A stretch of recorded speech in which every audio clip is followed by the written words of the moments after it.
Vamos abrir na primeira epístola de João, por favor, todos nós. Capítulo 1. Daqui para frente, toda atenção, todo silêncio, por favor. O que era desde o princípio, o que temos ouvido, o que temos visto com os nossos próprios olhos, o que contemplamos, e as nossas mãos apalparam com respeito ao verbo da vida. E a vida se manifestou, e nós a temos visto, e dela damos testemunho e vô-la anunciamos.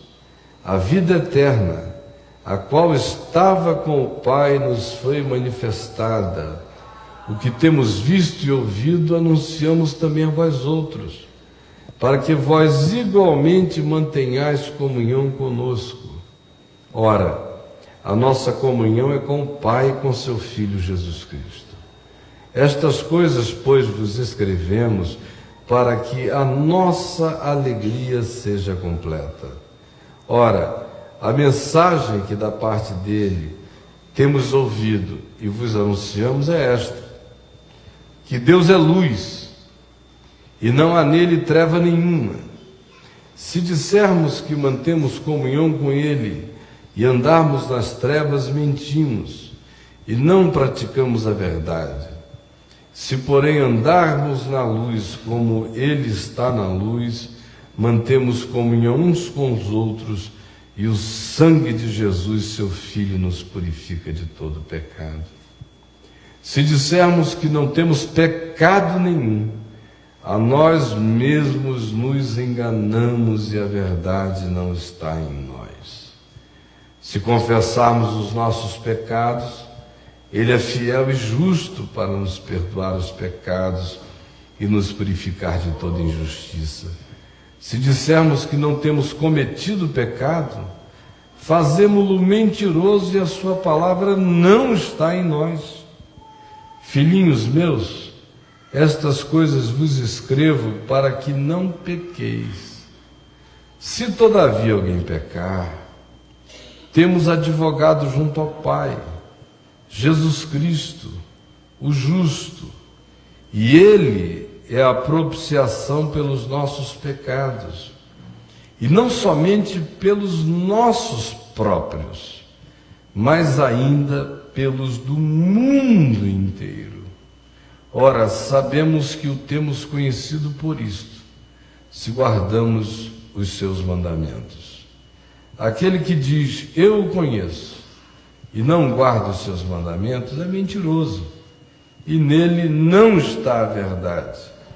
Aquele, entretanto, que guarda a sua palavra, nele verdadeiramente tem sido aperfeiçoado o amor de Deus. Nisto sabemos que estamos nele, nisto sabemos que estamos nele. Aquele que diz que permanece nele, esse deve andar assim como ele andou. Amados, não vos escrevo um mandamento novo, senão um mandamento antigo, o qual desde o princípio tivesse. E este mandamento antigo é a palavra que ouvistes. Todavia vos escrevo novo mandamento, aquilo que é verdadeiro nele e em vós, porque as trevas se vão dissipando e a verdadeira luz já brilha. Aquele que diz está na luz e odeia seu irmão, até agora está nas trevas. Aquele que ama seu irmão permanece na luz, e nele não há tropeço. Aquele, porém, que odeia seu irmão está nas trevas, e anda nas trevas, e não sabe para onde vai, porque as trevas lhe cegaram os olhos. Esse texto, ele nos coloca num ponto de tensão, de compreensão, que parece fugir à linearidade das nossas lógicas, porque ele trabalha no paradoxo o tempo todo. A gente praticamente não encontra uma linearidade porque certas afirmações, do ponto de vista das nossas lógicas, parecem ser contraditórias, ou, não sendo contraditórias, o que se diz acerca do que é benefício de Deus se a gente pecar, se a gente tropeçar, se a gente errar, se a gente militar num vício danoso que se transforma em alguma coisa destrutiva para nós, vem seguida de alguma coisa que, em sendo dita, no geral, aparentemente estimularia o indivíduo a não mudar. Porque no início, o que se lê é alguma coisa que diz: olha, todo mundo peca. Se alguém disser que não peca, é mentiroso. E a palavra de Deus não está nele. Então, o primeiro pressuposto é esse: todos nós pecamos. E se alguém se arvorar a ideia ou a presunção de dizer que não peca, esse é mentiroso e nele não está a palavra de Deus. Extraordinário que uma das pré-condições para que a palavra de Deus habite em mim é eu fazer a confissão de que eu peco, porque a palavra de Deus é verdade, e ela é tão verdadeira que ela habita um coração que fala a verdade, que diz eu peco, e não habita o coração de um indivíduo que na mentira diz eu não peco.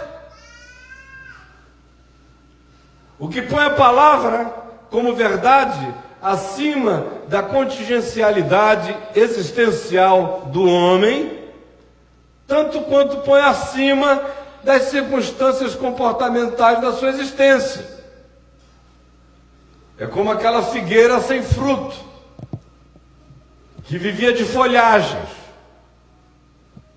E a figueira só apresenta a folhagem, diferentemente da maioria das outras árvores, depois que o fruto já nasceu. Na figueira, primeiro saem os frutos, depois é que vem as folhagens.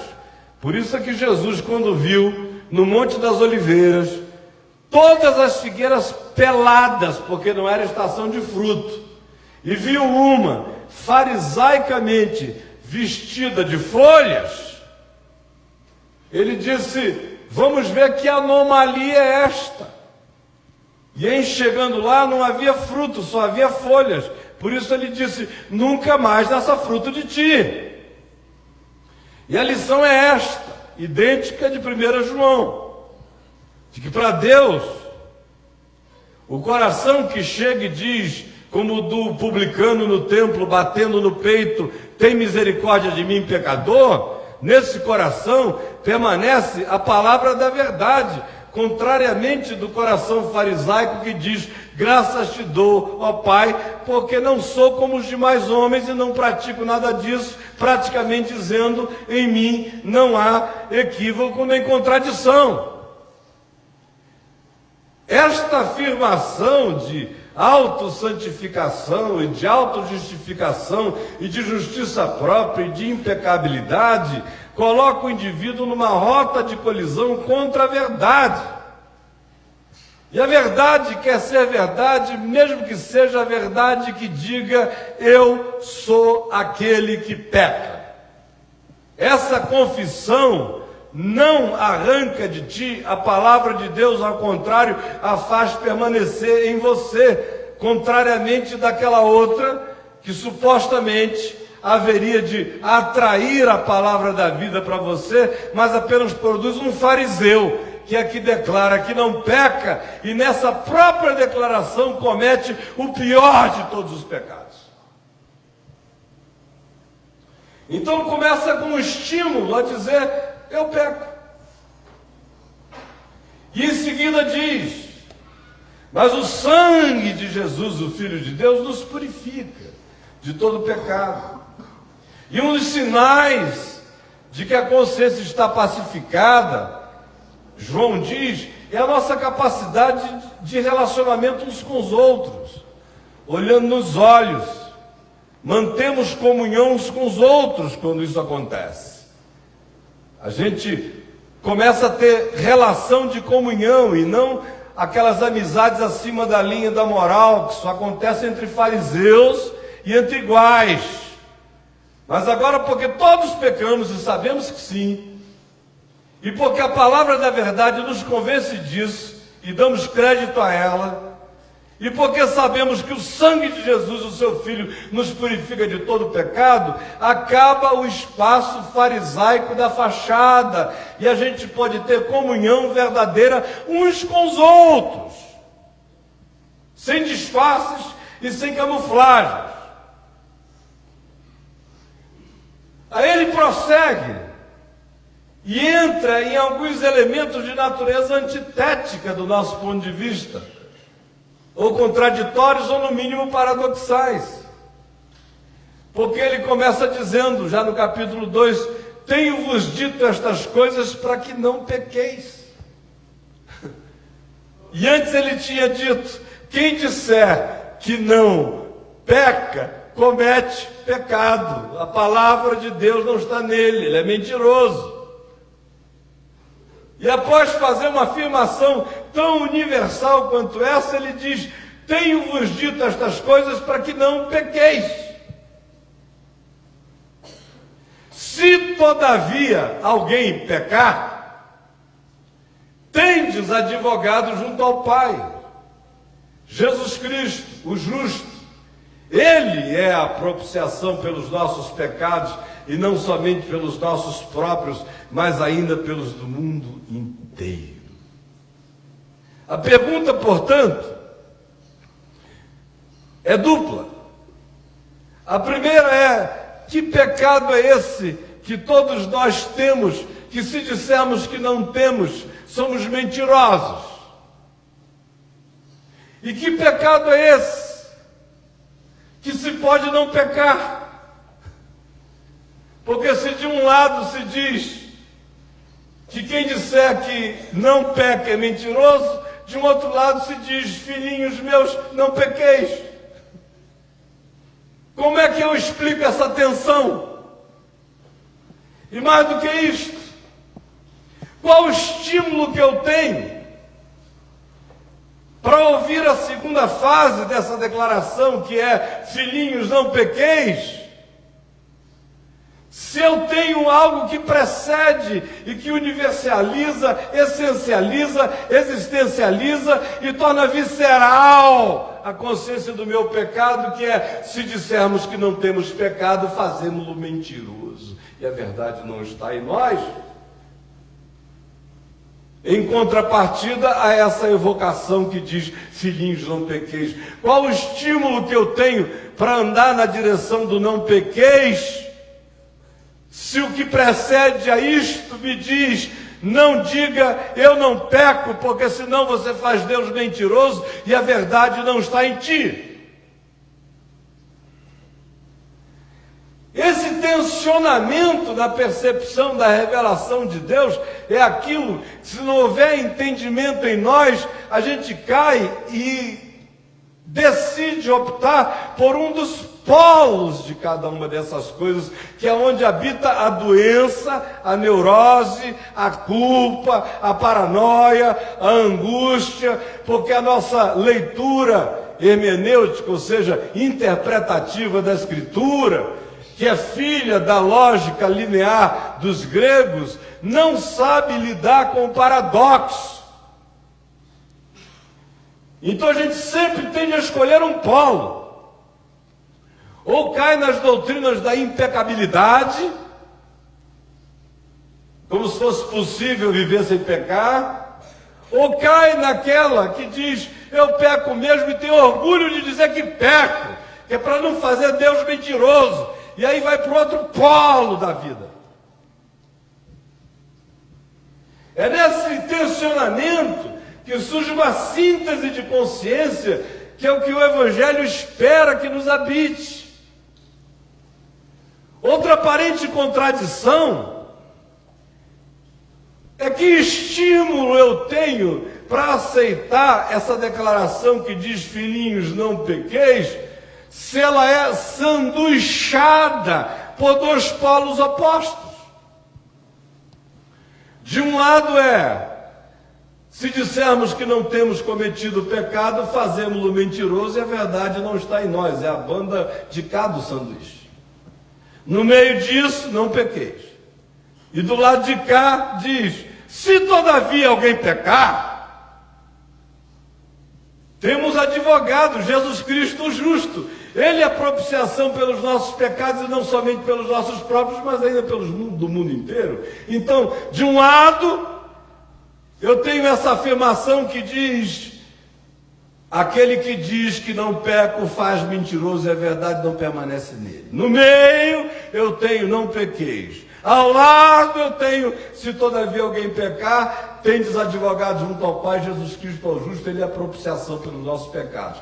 E como molho cósmico, universal, ainda tem esse banho, essa mostarda, esse ketchup, essa maionese mundial, universal, que diz: e não somente pelos nossos próprios, mas ele é a propiciação pelos pecados do mundo inteiro.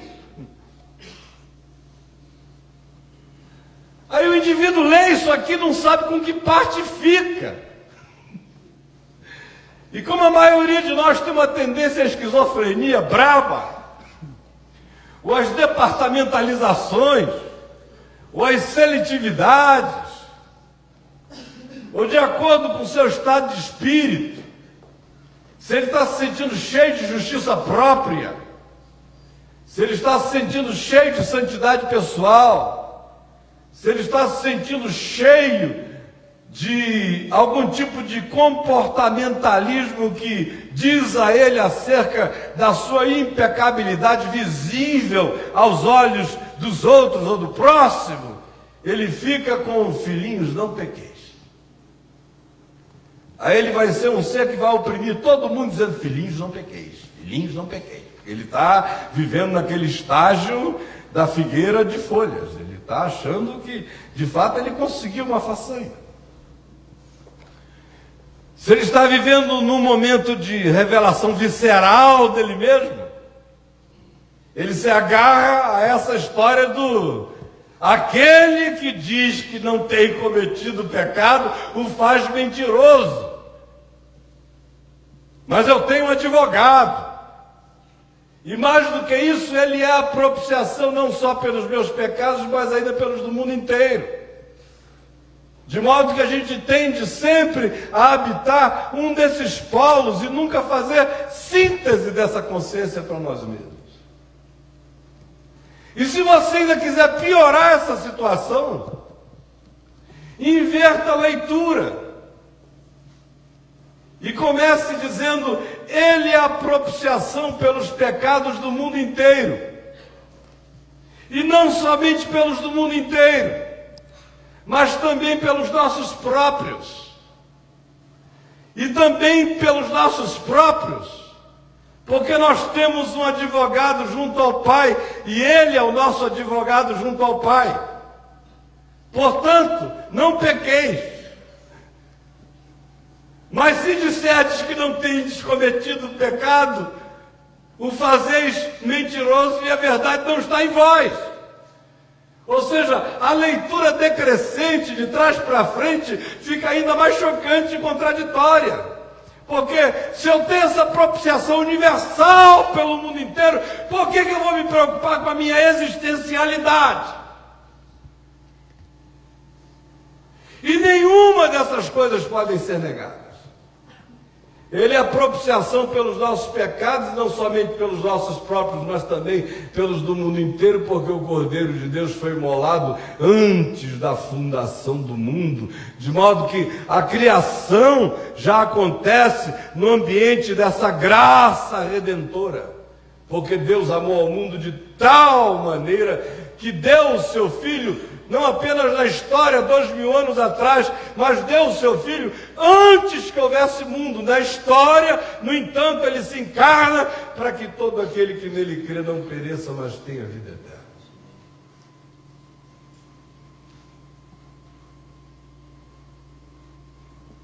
Agora,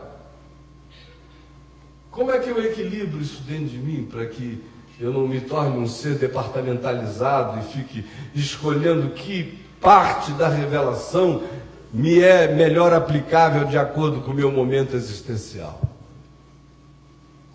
Em primeiro lugar, eu preciso fazer diferença entre essas noções e significados de pecado que aqui aparecem.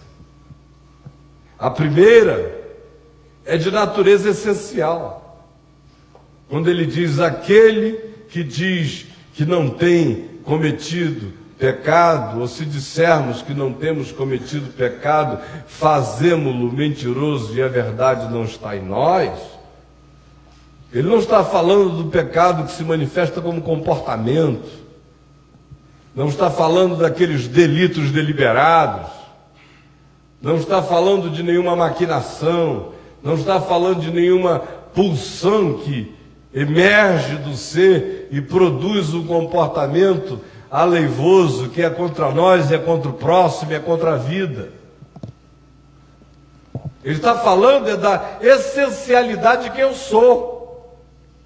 Ele está falando daquilo que Paulo descreve em Romanos 7, do pecado essencial que habita em mim, da minha psicose básica, da minha doença primal, da minha rachadura mais essencial, da minha impossibilidade de produzir até mesmo justiça, porque as minhas próprias justiças ainda vêm poluídas, maculadas, envaidecidas, orgulhosas, ensoberbecidas e poluídas, de modo que a minha virtude é pecado.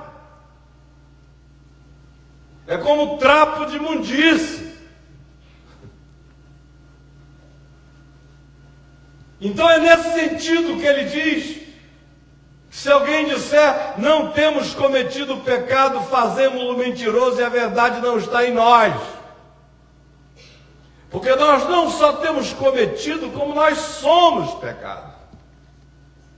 Prova de que nós somos pecado é que Paulo escreve dizendo que aquele que não teve pecado, Deus o fez pecado por nós.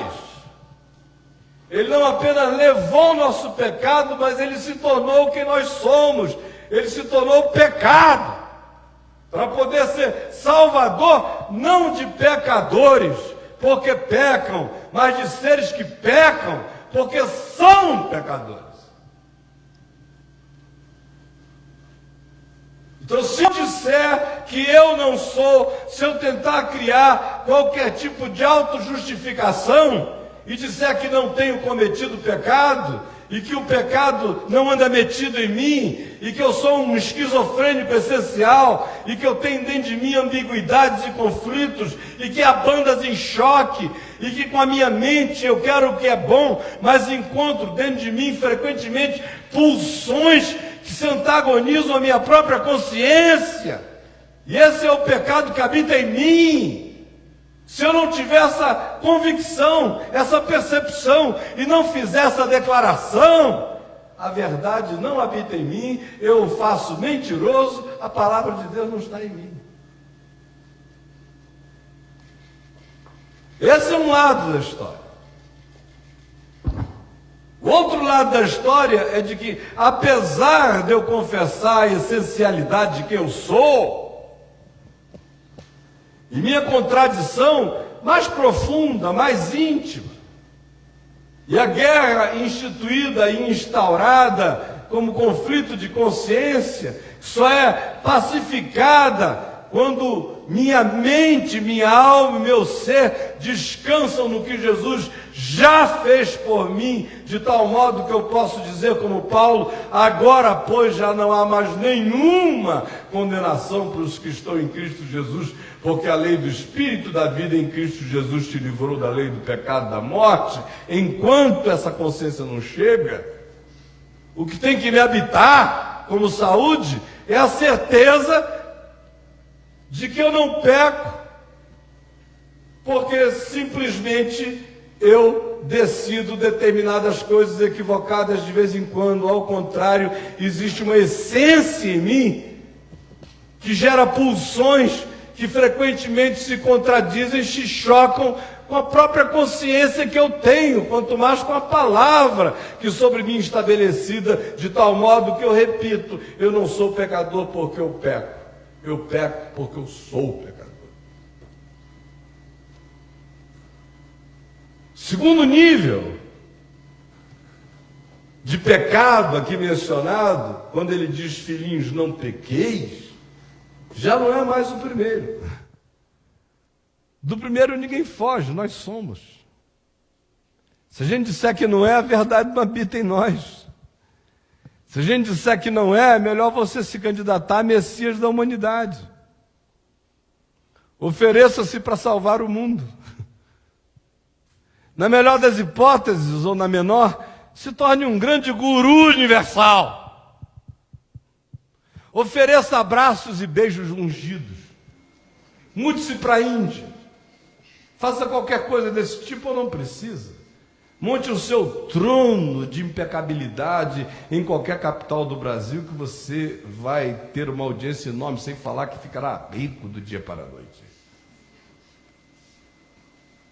Já o segundo nível não descreve essa essencialidade, mas descreve a crosta comportamental da vida. Por isso ele diz no primeiro caso que não dá nem para arranjar um outro argumento que diga eu não. Porque se eu disser eu não, eu estou dizendo tu não és a verdade.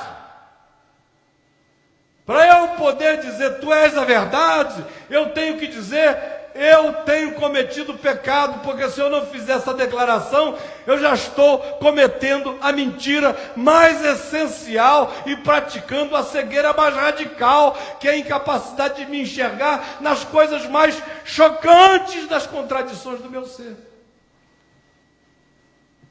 O segundo nível está na crosta, se comparado à visceralidade desse primeiro. No segundo ele diz, filhinhos, não pequeis. E aí ele não está se referindo ao fato de que eu tenho que negar que eu sou. Ao contrário, afirmando quem eu sou, inicia-se a possibilidade de que a consciência da graça me invada, eu vá sendo pacificado, e no processo de pacificação, a pulsão constante da vontade galopante, da transgressão, ou daquelas coisas que pulam de mim sem explicação, como Paulo diz, encontro uma outra lei militando na minha instintualidade, que se choca contra a minha consciência, mas quando a pacificação vai se estabelecendo, as pulsões dessa instintualidade vão se acalmando. Porque eu sei que eu tenho um advogado junto ao Pai, e na lógica da revelação, contrariamente à lógica moral humana, quanto mais eu sei que eu tenho um advogado junto ao Pai, mais calmo e pacificado eu fico para não pecar.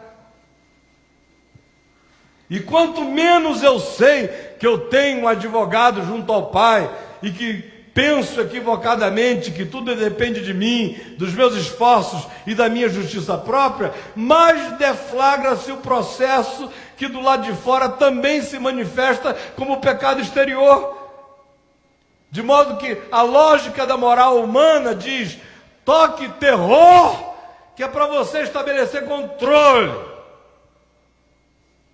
A lógica da revelação na graça diz, fale a verdade, faça o indivíduo se enxergar, se ver, se discernir, se debulhar, se compreender e entender que ele não é pecador porque peca, ao contrário, existe uma causalidade essencial, de tal modo que ele peca porque ele é pecador, porque assim sabendo, e em seguida crendo, que ele tem um advogado dos céus, ao invés disso produzir um cínico que se entrega a qualquer que seja a pulsão que do coração venha, surge paradoxalmente uma pacificação no coração. Contrariamente à lógica linear da moral humana, que diz, olha, não peca, não peca, não peca, não peca, não peca, e quanto mais você diz para o indivíduo não peque, não peque, não peque, mais ele peca, mais ele peca, mais ele peca, mais ele peca.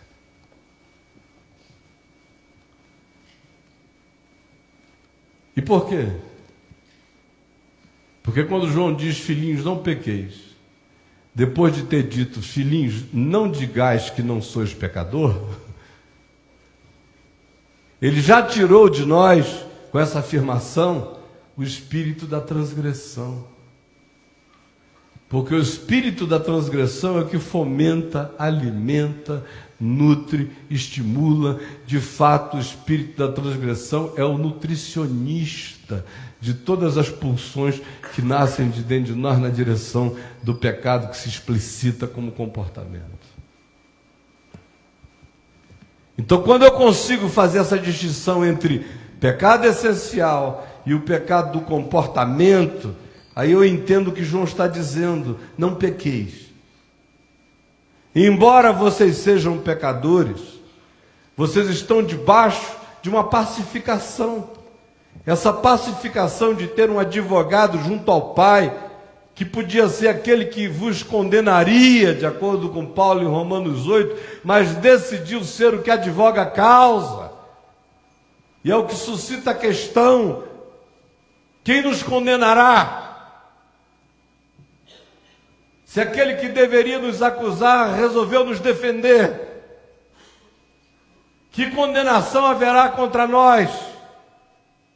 Se poderia ser o juiz contra nós, resolveu ser o advogado de defesa em nosso favor.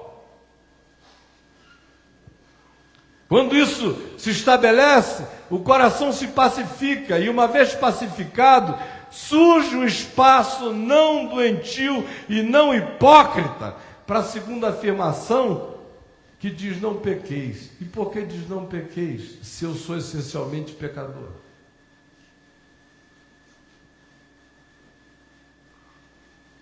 E por que diz não pequeis, se eu tenho advogado junto ao Pai, que é propiciação pelos nossos pecados, não somente pelos nossos, mas também pelos do mundo inteiro? Deveria gerar um cinismo na gente. Deveria produzir uma entrega.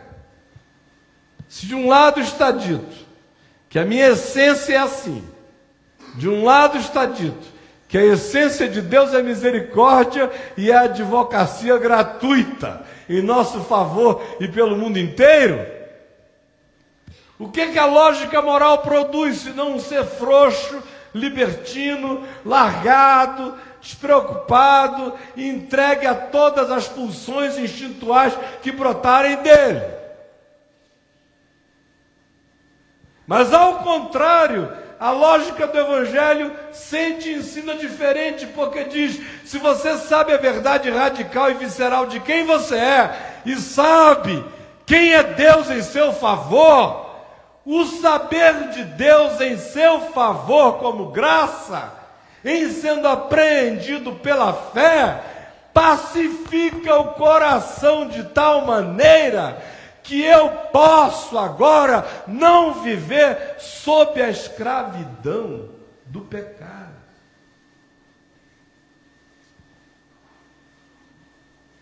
De tal modo que não é o medo que me impede de pecar, ao contrário, é a ausência dele que tira de mim a vontade de pecar. É por isso que Paulo diz que nós somos constrangidos a viver no Evangelho, conforme o Evangelho, não por causa de medo ou terror algum, ao contrário, é por sabermos que um morreu por todos, logo todos morreram, para que aqueles que vivem não vivam mais para si mesmos apenas, mas também e sobretudo para aquele que por eles morreu e ressuscitou. Ou seja, eu sou constrangido por essa consciência grata de que eu tenho um advogado em meu favor.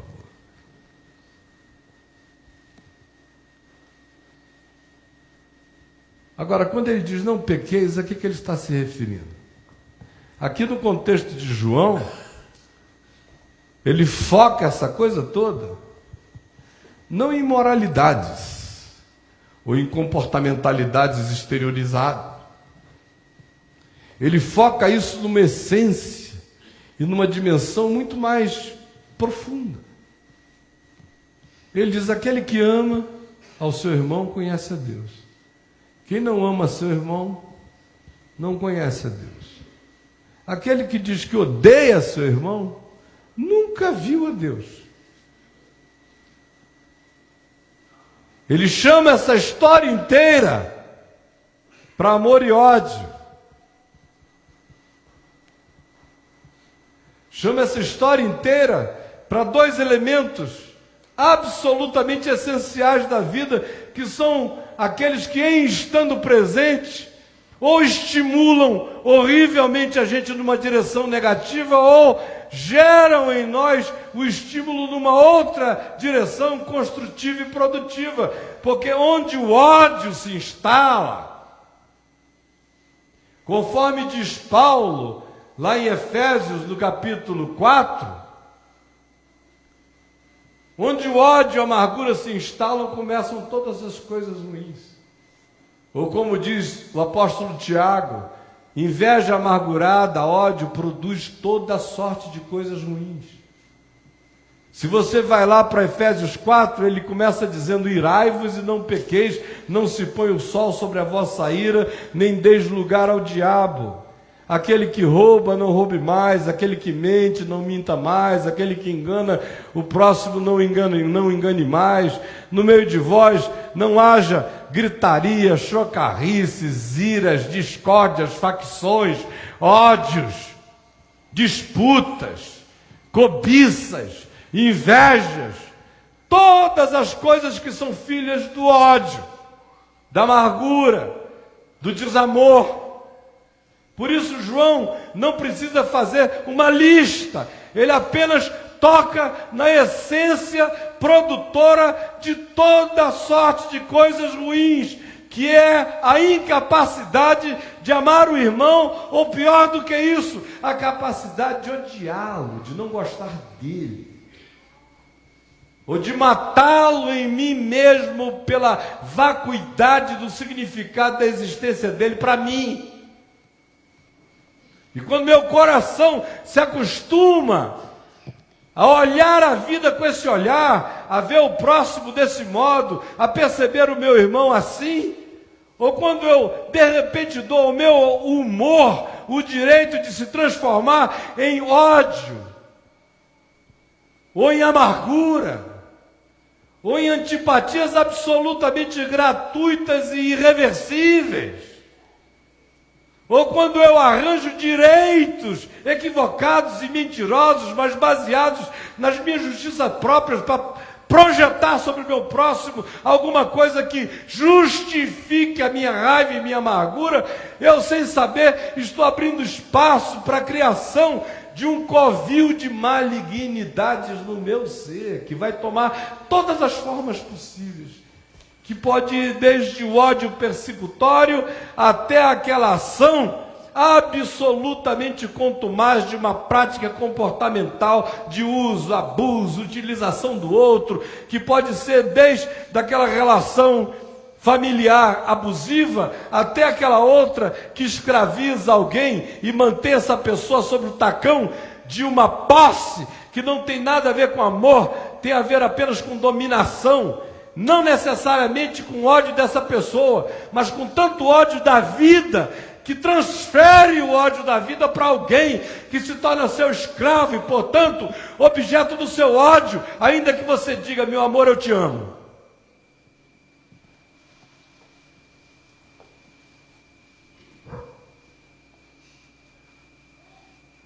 Filhinhos, não pequeis.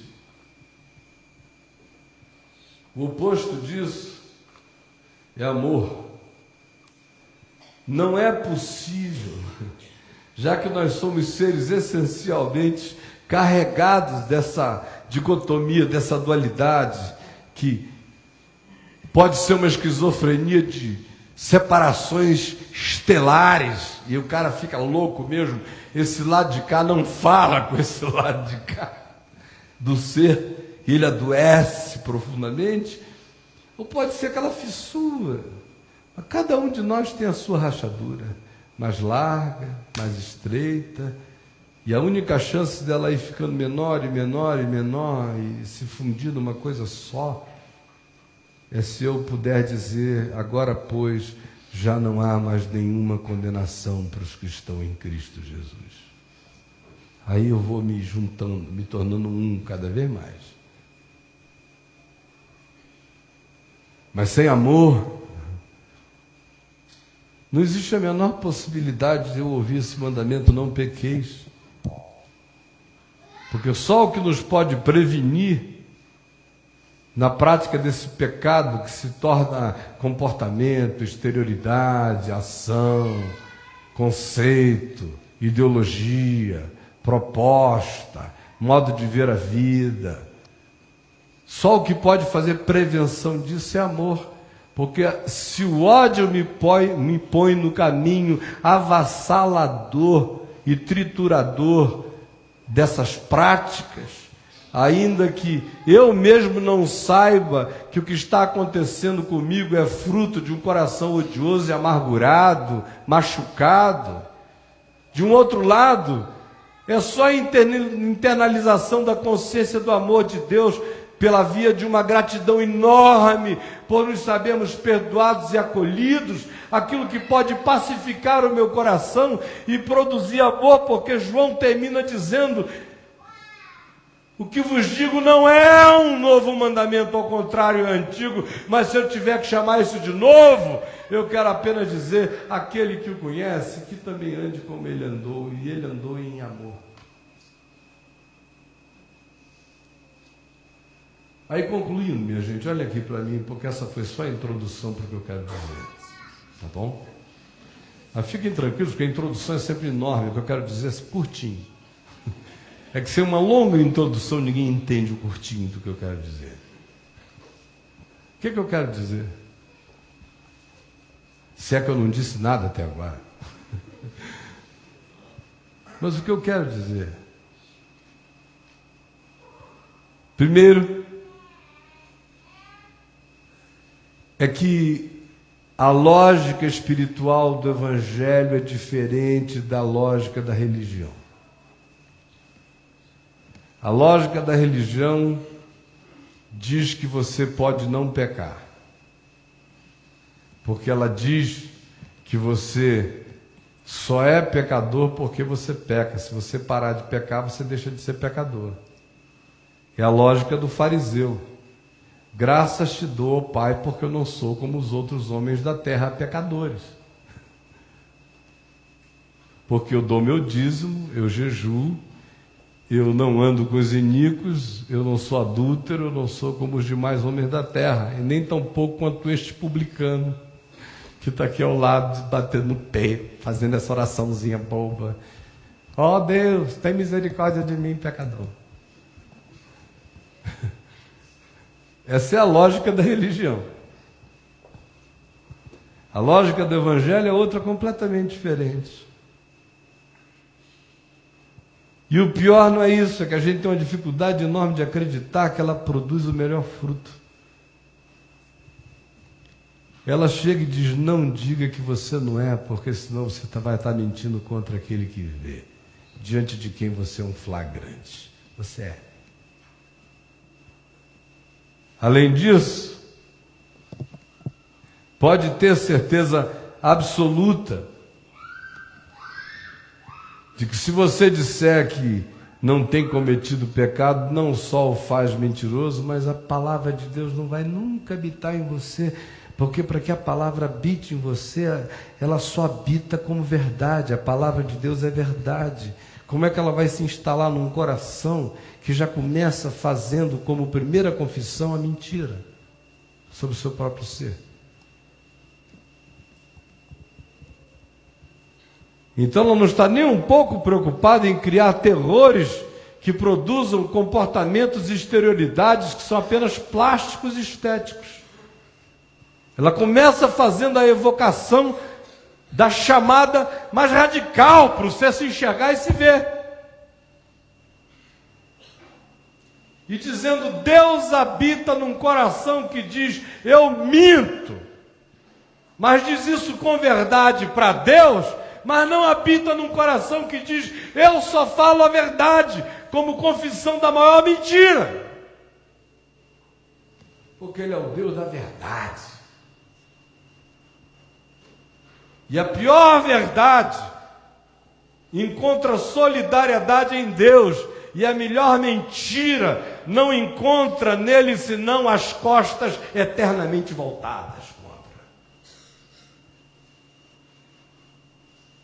Segunda coisa que a gente precisa saber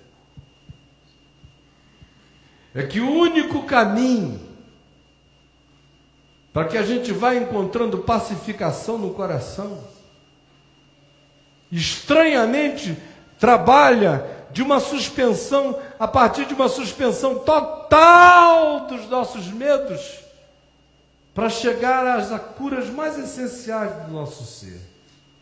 De modo que esse texto, numa sequência linear existencial, ele começa do indivíduo: filhinhos, não pequeis, passa para um elemento intermediário que diz: todavia, se alguém pecar, tendes advogado junto ao Pai, e passa para uma perspectiva cósmica ampla. Ele é a propiciação pelos nossos pecados, não somente pelos nossos próprios, mas também pelos do mundo inteiro.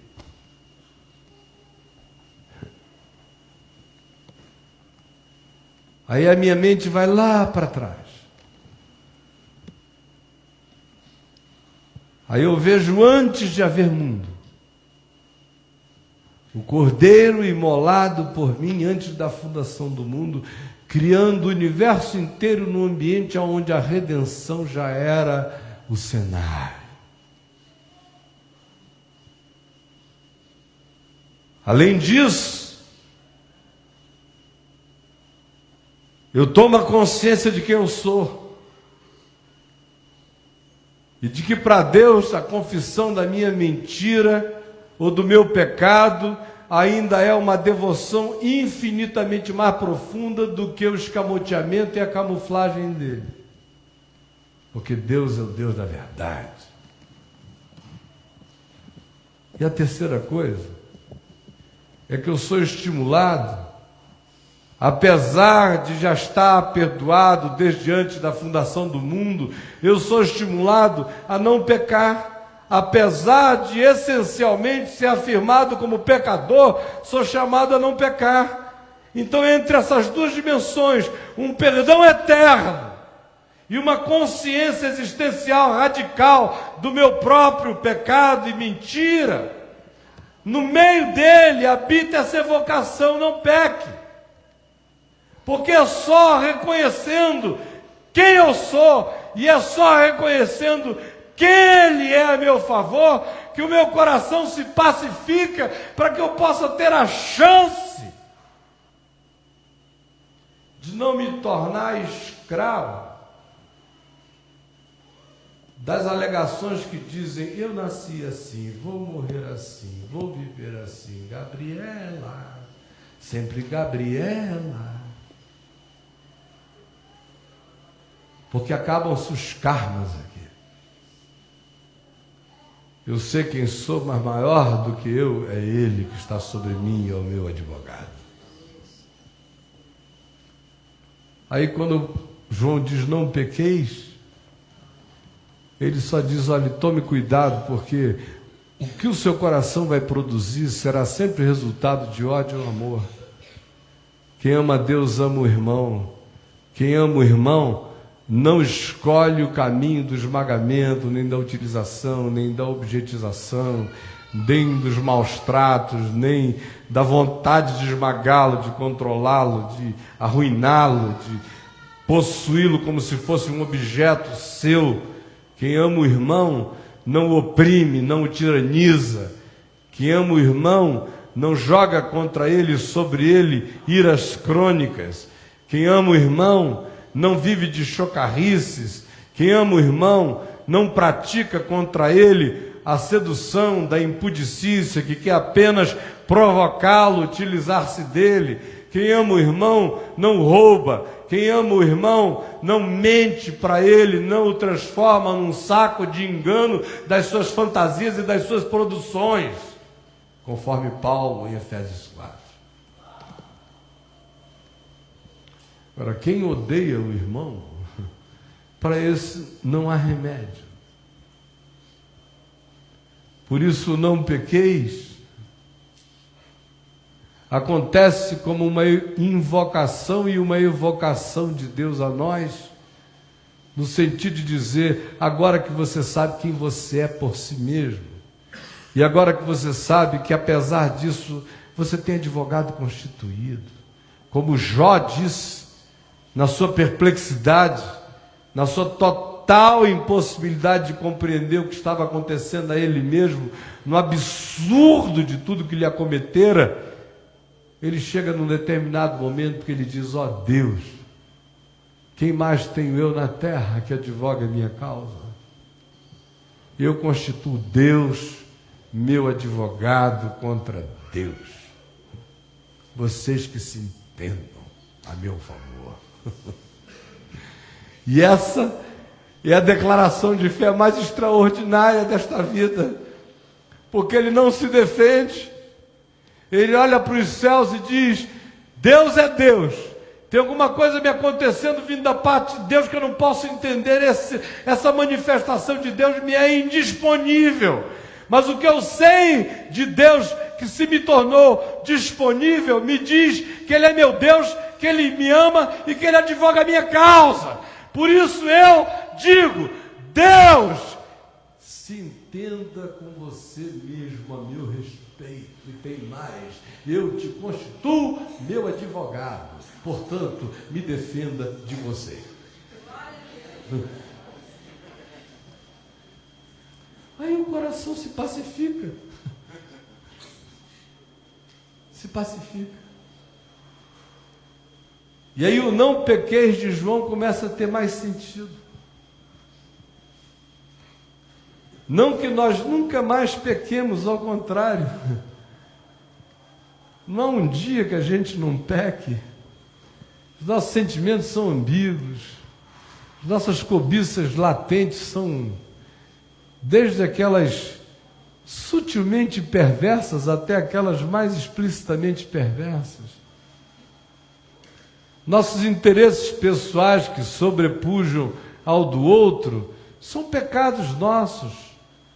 A gente está toda hora por pensamento, por palavra, por ação, por sentimento, por omissão, por cogitação, por qualquer que seja o meio, desviando-nos do alvo, abaixo da linha. Só que agora, já não existe mais no coração nenhum pânico em relação ao Deus. Ele é a propiciação, Ele é o advogado, Ele não é apenas a propiciação pelos meus pecados, mas pelos do mundo todo, porque Deus estava em Cristo se reconciliando com o mundo.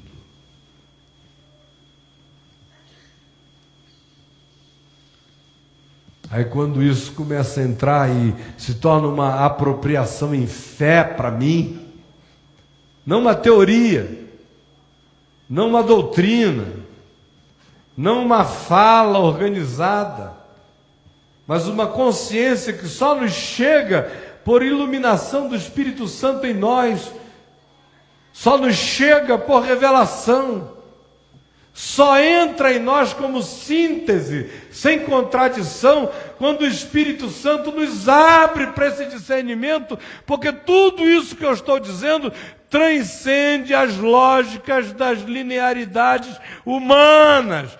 Porque do ponto de vista da linearidade humana, se eu sou um pecador essencial, por que se me manda não pecar? E se eu tenho um advogado junto ao Pai, por que se me manda não pecar, já que Ele advoga a minha causa, não é melhor deixar Ele advogar todas?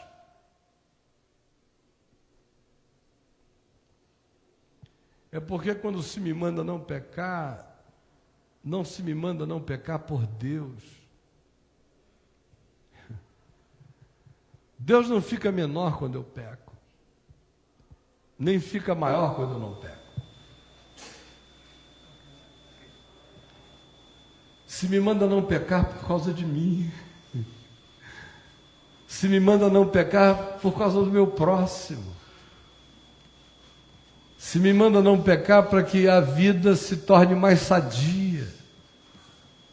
Não para que eu me torne mais santo, mas para que eu me torne mais são. Não para que eu agregue um valor a Deus, mas para que eu não desagregue valores em mim. Não para que eu gere no coração de Deus uma satisfação daquele tipo que diz: ah, eu só fico contente quando os meus filhinhos fazem tudo que eu gosto. Esse Deus é Papai Noel. Se me manda não pecar, para que o meu coração não viva o conflito da angústia, da falta de paz. Se me manda não pecar, para que eu não me torne um ser abusivo e viciado no abuso do próximo. Se me manda não pecar, para que eu não carregue dentro de mim a conflitualidade de uma culpa que só vai me neurotizar cada vez mais, ou me tornar um paranoico. Só se me manda não pecar por amor a mim, porque o Evangelho é de Deus, mas não é para Deus. Deus não precisa do Evangelho, quem precisa dele sou eu. Ele é de Deus, mas é para mim.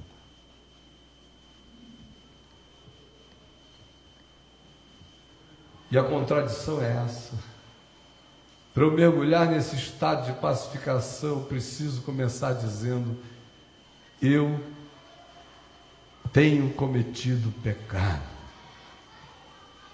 Se eu disser que não o fiz, eu estou fazendo de Deus mentiroso e a sua palavra não habita em mim.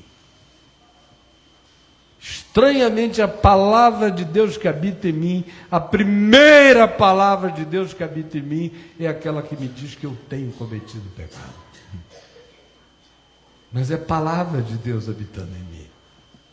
E bem-aventurado é aquele em cujo coração a palavra de Deus chega dando esse testemunho, pobre daquele que passa pela vida sem esse testemunho da palavra. Aí eu vou para o outro extremo. E sei que Deus estava em Cristo se reconciliando com o mundo, fazendo propiciação pelos meus pecados, e não somente pelos meus próprios, mas também pelos do mundo inteiro. E aí eu sei que eu tenho o pecado essencial que eu sou, e esse pecado já está justificado e coberto pelo sangue do Cordeiro imolado antes da fundação do mundo. E quando eu tomo posse dessa consciência, é essa posse que no dia a dia da história vai me dando a paz de ser, para que eu não me torne apenas aquele ser compulsivo que assume a animalidade instintual da irresistibilidade das pulsões e vai. Ao contrário, surge uma consciência que começa a serenar o coração, porque agora eu sei estranhamente que eu não preciso mais pecar, justamente porque eu tenho um advogado. A certeza de ter um advogado que advoga a minha causa gera em mim uma gratidão tão grande, e a profundidade, a elevação dessa gratidão desmontam e desconstroem a pulsão mesquinha produzida pelo desabandono, ou pela fobia da morte, ou por aquela avidez angustiada de um ser que pensa numa existência que vai só da sepultura até a tumba, e que não tem nenhuma transcendência para além daqui e do agora, e que quer engolir o mundo como um monstro, como um buraco negro.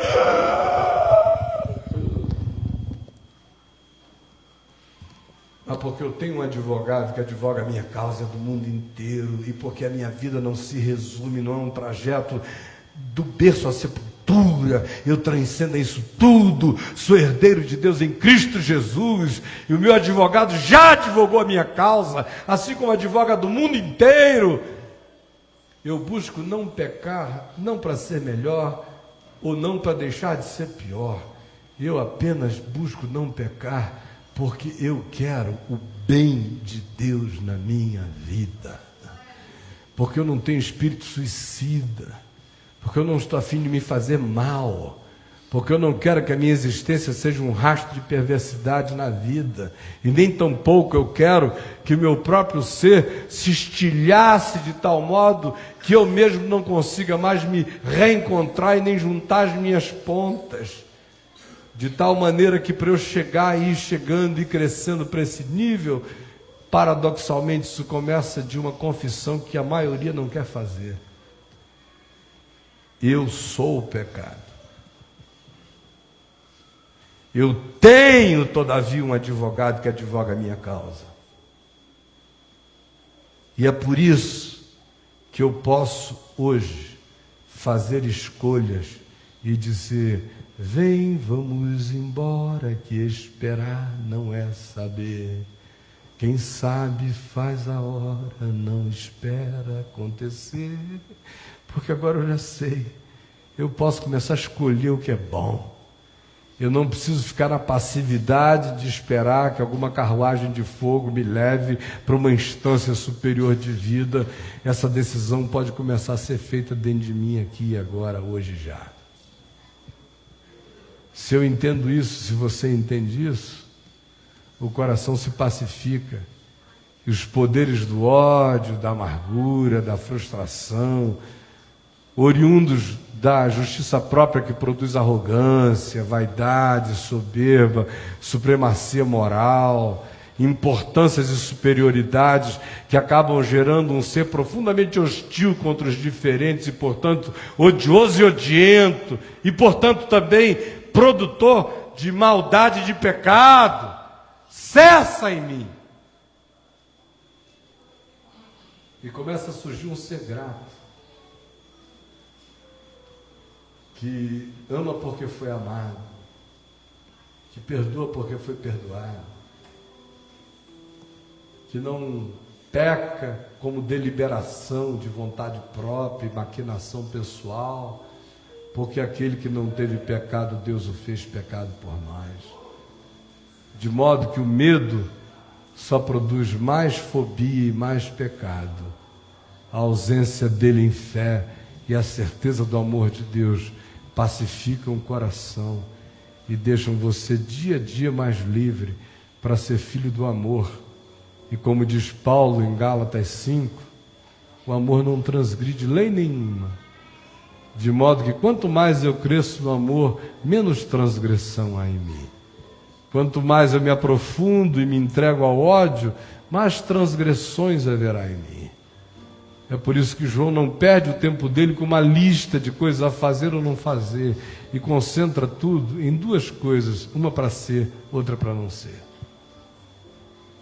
Para ser é filho do amor grato, não ser é filho da presunção de um pecado que diz que eu não peco, pecando cada vez mais e colocando você num pedestal de presunções que fará de você um tirano do próximo, e fará de você um cego acerca de si mesmo, e fará de você apenas um indivíduo que não usufrui o que já está feito, não somente para nós, mas para o mundo inteiro, porque Deus estava em Cristo, reconciliando consigo o mundo. Vamos ficar em pé e vamos orar.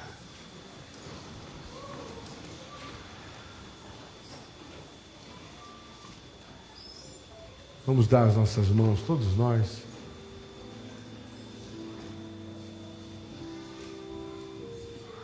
Domingo que vem, volta tudo às 19 horas, tá bom?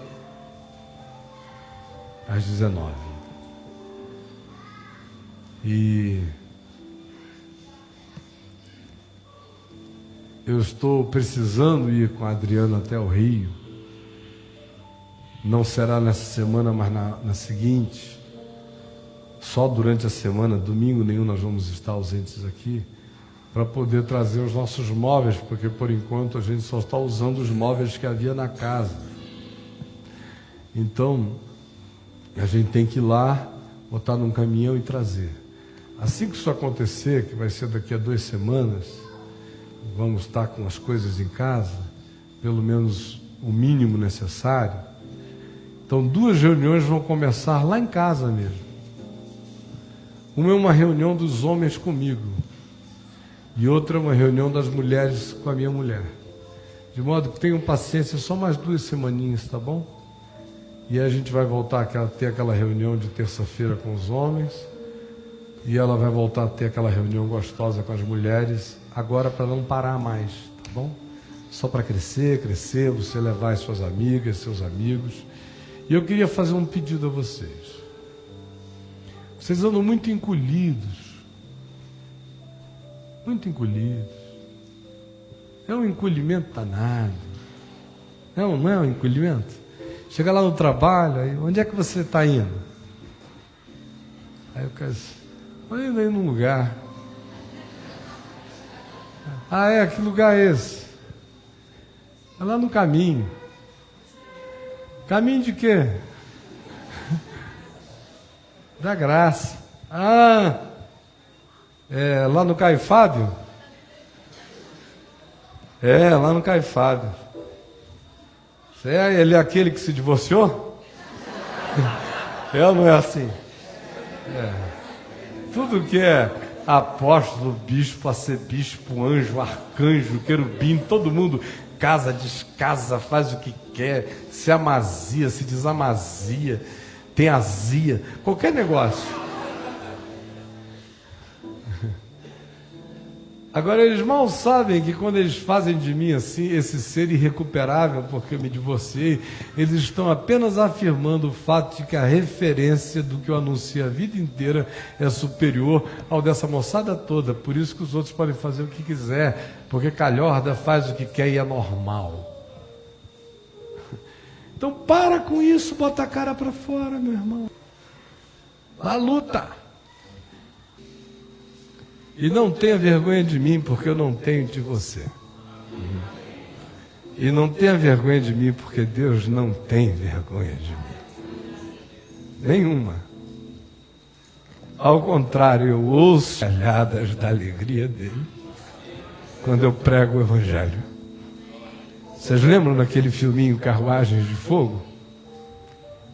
Nunca esqueci daquela história. Daquele corredor cristão e da noivinha dele, que queria ser missionária na China, e queria ir logo para a China de qualquer jeito. E o rapaz queria só correr uma Olimpíada. E ele era o melhor, 100 metros ele ganhava, 200 ele ganhava, 400 ele ganhava todo mundo. E tinha um judeu lá, desesperado, competindo com ele, e ele ganhava de todo mundo, não competindo com ninguém, só correndo por alegria. E um dia a noiva dele chegou para ele e falou, mas você vai correr essa Olimpíada? E a China? A gente tem que ir para a China. Dá vontade de dizer, vai para a China, minha filha, depois eu chego lá. Aí ele disse, olha, eu sei que Deus me fez para a China. E ele acabou indo para a China e morreu alguns anos depois lá, no atentado. Mas ele também me fez veloz. E quando eu corro, eu sinto a alegria de Deus em mim. Eu, quando prego, eu sinto a alegria de Deus em mim. E ele não tem nenhuma vergonha de mim. Nenhuma vergonha de mim. Nenhuma.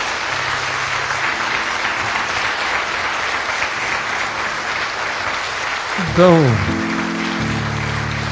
não tenha você, porque eu também não tenho vergonha de dizer que nenhum de vocês aqui é meu irmão. Seja quem for, do mais doente ao mais centrado, só tem irmão aqui.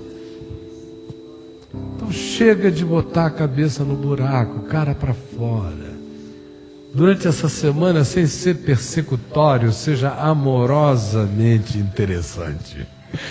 Convide os irmãos, os amigos, os companheiros, todo mundo para vir, para que a casa fique cheia. Só não pode haver gente aqui sem vestes nupciais, como diz a parábola das bodas.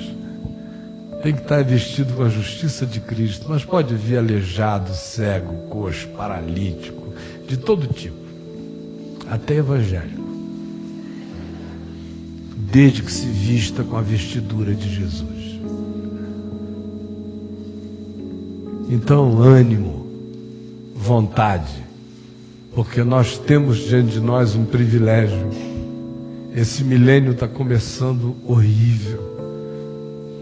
Dificilmente esse século termina com a Terra do jeito que a gente concebeu e conheceu a Terra.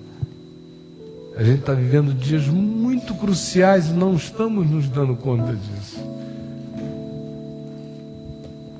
E o meu desejo de todo o coração é que esse Evangelho do Reino, este Evangelho do Reino, seja pregado a todas as nações.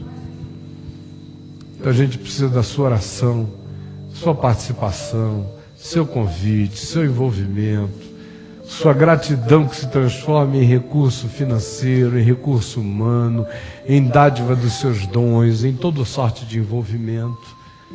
Porque a gente não está aqui fazendo massagem nem cafuné uns nos outros, eu pelo menos não estou. Mas existe um espírito de subversão radical em mim. Uma vontade de subverter essas estruturas inteiras. E de ver o Evangelho se impregnar em todos os lugares. Então não vamos brincar de estar vivo. Porque eu teria outros meios melhores de gastar a minha vida, sinceramente falando. Os nossos filhos, logo eles vão estar todos, cada um casado num canto. A minha casa da Adriana vai virar só uma praça de encontro da família. Vamos ficar só nós dois. Eu teria outros meios melhores de gastar minha vida. Gostaria muito de estar vivendo com meu pai e minha mãe. Curtir a sabedoria deles, que é imensa. Estou longe deles desde os 26 anos de idade. Estou com 51. Porque optei por curti-los na eternidade e só lambê-los aqui. Porque tem algo maior para fazer. Mas só para a gente ficar brincando e se reunir, eu não tenho nenhuma vocação para massagista espiritual de crente evangélico com síndrome de orfandade. A gente parte para dentro, bota a mão no arado, não olha para trás, deixa os mortos sepultarem os seus mortos e vamos pregar o reino de Deus. Ou não vale a pena, minha gente? Vamos orar, todos nós.